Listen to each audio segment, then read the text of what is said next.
تب پھر آپ کوئی شادی کا دن مقرر کر کے عورت کو رخصت کرو۔ ایسا بھی حضور اکرم صلی اللہ تعالیٰ علیہ وسلم نے حضرت عائشہ صدیقہ رضی اللہ تعالیٰ عنہ کے ساتھ ایسے ہی فرمایا۔ پہلے 3 سال پہلے ماں عائشہ صدیقہ رضی اللہ تعالیٰ عنہ سے حضور کا نکاح ہوا، لیکن حضور کے حرم میں وہ آئی نہیں، 3 سال کے بعد وہ رخصت ہو کر حضور صلی اللہ علیہ وسلم کے حرم میں تشریف لائیں۔ تو اس طرح بھی آپ چاہیں تو کر سکتے ہیں۔ اب سوال ایک یہ ہے، شادی میں بہت سے رسم و رواج کرتے ہیں جیسے کہ ناریل پھوڑنا، جلوہ ڈالنا، کیا یہ سب حدیث سے ثابت ہے؟ دیکھیں، ناریل بھی پھوڑو، انڈے بھی پھوڑو، جو کچھ بھی کرنا ہے، آپ کو میں لمٹ آپ کو بتا دوں، کیونکہ شادی جو ہے یہ خوشی کا وقت ہوتا ہے۔ جیسے مہندی لگانا، ہلدی لگانا، یہ سب ہمارے یہاں کے رواج ہیں۔ یہ ضروری نہیں کہ پوری دنیا میں ہلدی لگ رہی ہوں، ہمارے علاقے میں ہوتی ہیں، ہندوستان میں پھیلی ہوئے ہیں۔ شریعت ایسی کسی بھی رسم کو منع نہیں کرتی جو قرآن و حدیث سے نہ ٹکرا رہی ہو۔ بات سمجھ میں آ رہی؟ خوشی آپ کے لیے جائز ہے، بس اتنا دیکھیں کہ شریعت کے خلاف کوئی چیز تو نہیں جا رہی۔ ہاں، ہلدی کھیلنے میں، آپ لیمو کھیلنے میں، کہیں لڑکیوں کے ساتھ، عورتوں کے ساتھ بے تکلف ہو گئے، خلط ملط ہو گیا، ایک حرام کام آپ نے کیا، اور ایسا رسم جائز نہیں۔ باقی آپ سارے لوگ ہلدی ایک آپ کر رہے ہیں، وہاں ضیاء بھی نہ ہو۔ آپ اگر ہلدی چہرے وغیرہ پہ گورے ہونے کے لیے لگاتے ہیں تو خوب لگائیں، سارے ایک دوسرے کو لگا لیں، اس رسم میں کوئی وہ نہیں، شریعت اس کو منع نہیں کر رہی ہے۔ اسی طرح سے اب یہ جلوے کی بات ہے، جلوہ کیا چیز ہے؟ وہی جو رخصتی کے وقت جو عورتیں گیت گاتی ہیں، یہی کوئی حرج نہیں۔ پہلے مجھے وہ شعر سننا پڑے گا کہ عورتیں گاتی کیا ہیں، مطلب اگر وہ کوئی کفریہ باتیں نہیں کہتی ہیں، حرام باتیں نہیں کہتی ہیں تو خوب وہ گائیں، کوئی مسئلہ نہیں، کیونکہ عرب میں بھی رواج تھا کہ جب دلہنوں کو رخصت کیا جاتا تھا تو آس پڑوس کی جو سہیلیاں ہوتی تھیں وہ گنگناتی تھیں، اور حضور پاک صلی اللہ علیہ وسلم نے اس کی اجازت عطا فرمائی کیونکہ وہ خوشی کا دن ہے۔ بلکہ اللہ کے حبیب صلی اللہ علیہ وسلم نے فرمایا اعلنوا النکاح واضربوهن بالدفوف، نکاح کا اعلان کرو اور اس وقت جو ہے دف بجا کر کے آواز سے لوگوں کو بلاؤ، چھپ کر کے نکاح نہیں ہوتا۔ تو دف بجانے کی اجازت جب ہے تو یہ خوشی شریعت کی لمٹ میں ہے، شریعت کے حدود میں۔ تو میں نے ہر ایک، اب کیا کیا میں رسم و رواج آپ کو بتاؤں کہ بہت ساری جگہوں پر وہ ہے، یہ ہے، یہ ہے، ایک فارمولہ بتا دیا کہ کوئی ایسا رسم جس میں حرام کاری ہو رہی ہو اس سے بچیں، باقی کوئی بھی خوشی آپ کر سکتے ہو کریں۔ حرام کاری جیسے اجنبی مرد کا اجنبی عورتوں سے ایک دوسرے کو مل جانا، خلط ملط ہونا، ناچنا، ڈانس کرنا، یا حرام چیزوں کی گنگنانا جیسے گانوں پر رقص ہوتا ہے، یہ تمام چیزیں اگر نہیں ہیں تو سارے رسم و رواج شادی میں جائز ہیں، کوئی حرج نہیں۔ اور سوال ہے، کیا نکاح کے لیے بنا داڑھی والا انسان کی گواہی لے سکتے ہیں؟ ہاں، لے سکتے ہیں، لیکن اس داڑھی والے کو کہیں کہ آئندہ چل کر داڑھی رکھ لے، سنت ہے۔ دوسرے مذہب کے لڑکی یا لڑکے سے شادی کرنا اسلام میں کیسا ہے؟ ناجائز ہے، آپ کی شادی ہوگی ہی نہیں جب تک کہ وہ اسلام قبول نہ کرے۔ دوسرے مذہب کے ساتھ تمہارا نکاح ہی نہیں ہوا بلکہ وہ زنا ہے، کیونکہ اللہ تعالیٰ نے فرمایا وَلَا تَنكِحُوا الْمُشْرِكَاتِ حَتَّى يُؤْمِنْ، تم مشرکوں سے ہرگز نکاح نہ کرو جب تک کہ وہ ایمان نہ لائیں۔ اور اللہ نے فرمایا وَلَعَبْدٌ مُؤْمِنٌ خَيْرٌ مِّن مُشْرِكٍ، اگرچہ تم کو وَلَوْ أَعْجَبَكُمْ، اگرچہ تم کو کوئی کافر پسند آئے، لیکن اللہ فرماتا عبد مؤمن خیر، مومن بندہ سب سے تو بہتر ہے تمہارے لیے۔ وہ لڑکی کے لیے بھی فرمایا گیا، لڑکے کے لیے بھی، اور مومنہ عورت تمہارے لیے سب سے بہتر ہے۔ ہاں، اگر کوئی اسلام میں آ چکے ہیں، جیسے بہت سارے لوگ یہ سمجھتے ہیں کہ یہ بھی ایک ثواب کا کام ہے، سارا ثواب کا کام کسی عورت کو نکاح کرنے میں ہی، کچھ نوجوان سمجھتے ہیں کہ وہ تھی نان مسلم، میں نے اس کو اسلام قبول کروا دیا ہے، وہ مسلمان بنی ہے۔ میرے عزیزوں، صرف شادی کے لیے اگر کوئی اسلام آیا ہے تو وہ پتہ نہیں اسلام کب تک ٹھہرتا ہے۔ اب اگر کوئی توبہ کر بھی لیتا ہے تو شریعت نے یہاں پر وہ بھی ایک ہمارے پاس سسٹم رکھا ہے کہ 6 مہینے انتظار کیا جائے، کیونکہ توبہ کے آثار ظاہر ہونا چاہیے کہ وہ سیریس ہے یا نہیں، یا تو پھر وقتی طور پر توبہ کیا ہے۔ تو اگر کوئی اسلام بھی لایا ہے تو اس کو 6 مہینے انتظار کریں، اور چاہیں تو اس کے بعد نکاح کر لیں۔ سوال یہ ہے، اگر دولہا جہیز نہ لے اور مہر بھی ایسا دے کہ ہونے والی زوجہ کو اتنے سورے یاد کروائے گا، اور دلہن بھی اس چیز سے راضی ہے، تو ایسا مہر کیسے ادا کیا جائے؟ کیونکہ مہر شادی سے پہلے ادا کرنا ہوتا ہے۔ حدیث پاک میں اس کا ذکر تو ہے، حضور اکرم صلی اللہ علیہ وسلم کے پاس ایک خاتون آئی، یہ ابھی حدیث ہم نے ابھی پڑھی، انہوں نے کہا کہ میرا نکاح آپ چاہیں تو کر لیں۔ حضور صلی اللہ علیہ وسلم نے توجہ نہیں فرمائی۔ محفل میں بیٹھے ہوئے ایک صحابی تھے، انہوں نے کہا یا رسول اللہ صلی اللہ علیہ وسلم اگر آپ رغبت نہیں رکھتے تو مجھے نکاح کروا دیں۔ اللہ کے حبیب صلی اللہ علیہ وسلم نے فرمایا ٹھیک ہے، تمہارے پاس کچھ مہر ہے دینے کے لیے؟ انہوں نے کہا میں غریب ہوں، کچھ بھی نہیں ہے۔ کہا جاؤ ایک انگوٹھی اگر مل جائے تم کو، لوہے کی انگوٹھی ہو تو لے آؤ، مہر میں کچھ تو دینا ہوگا۔ انہوں نے کہا میرے پاس لوہے کی انگوٹھی تک بھی نہیں۔ سب چلے گئے محفل میں۔ حضور اکرم صلی اللہ علیہ وسلم نے اس صحابی سے پوچھا حل معک من القرآن، کیا تمہارے پاس تم کو قرآن کی کوئی سورہ یاد ہے؟ انہوں نے کہا ہاں کذا و کذا، یہ سورتیں یاد ہیں۔ کہا جاؤ اس خاتون کو وہ سورتیں یاد کراؤ، یہی تمہارا مہر ہے۔ تو قرآن کی تعلیم کو حضور صلی اللہ علیہ وسلم نے مہر مقرر فرمایا۔ تو امام شافعی رضی اللہ تعالیٰ عنہ کے مذہب میں یہ ہے کہ تعلیم اس پر اجرت ہوتی ہے، اور وہ اجرت جو ہے وہ مہر مقرر کیا جائے۔ لیکن امام اعظم ابو حنیفہ رضی اللہ تعالیٰ عنہ کے نزدیک یہ نہیں ہے۔ مہر ہمارے ہاں کوئی قیمت والی چیز ہی ہونی چاہیے، اور کم سے کم مہر۔ سوال یہاں پر یہ بھی ہے اقل مہر کیا ہے، کم سے کم کتنا دینا چاہتا ہے؟ یعنی 1 روپے 2 روپے نہیں، شریعت میں کم سے کم مہر کی مقدار 10 درہم ہے۔ 10 درہم فی زمانہ کتنا ہوتا ہے؟ 3 گرام 265 ملی گرام چاندی۔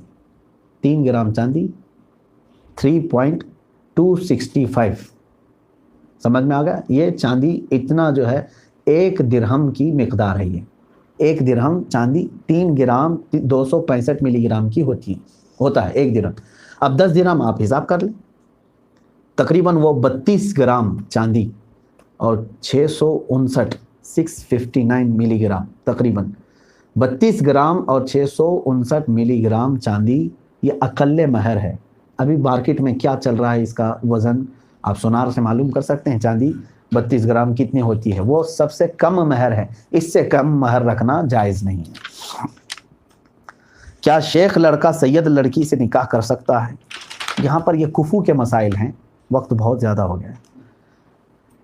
شیخ لڑکا سید لڑکی سے نکاح، اس طرح سے جو برادریاں ہیں ہمارے ہاں، خاندان ہیں، اس کا بھی اعتبار کیا گیا ہے۔ اگر لڑکی کم عمر ہے اور سید لڑکی چونکہ اعلیٰ خاندان ہے اور رسول کریم صلی اللہ علیہ وسلم کی آل میں سے ہیں، تو جو بھی سید لڑکی کو نکاح کر کے لائے، نکاح تو ہو جائے گا اگر اس کے ماں باپ کو اعتراض نہ ہو تو۔ اگر لڑکی کے ماں باپ کو اعتراض نہ ہو تو نکاح ہو جائے گا، لیکن یہاں دوسروں کے لیے یہ واجب ہوگا کہ وہ آئے ہوئے آل رسول کا احترام کریں۔ اگر آپ نے اس کا احترام نہیں کیا تو یہاں قصوروار ہوں گے، کیونکہ وہ سید ہیں۔ تو دوسرا جو ہے نکاح تو کر سکتا ہے، لیکن یہ معاملات کی طرف اسے توجہ کرنی چاہیے۔